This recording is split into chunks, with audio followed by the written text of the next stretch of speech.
Hello, Barry Anderson from Trade Ideas with today's edition of What Makes This Trade Great. And this today it is going to be ILPT. So if you're with me in the pre-market, we were talking about this one. Look at the collapse. It was $14 yesterday. That's where it closed. And this is the pre-market, and it is just getting tanked. Why? Because they cut their dividend basically to nothing. And more importantly, this was an all-time low for this stock. So waited a little bit to take this short. I don't like taking shorts in the first 15 minutes, but finally was able to get into this one just underneath $11, and this rode this down, got down to 10.30.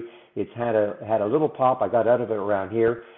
You know what? I mean, I may reshort this later on. I just may do it because, I mean, it's so weak. I mean, it's an all-time low. Why are people going to, I mean, this was a dead cat bounce, I guess. But anyway, that was what made the trade great. The bad news, all-time low.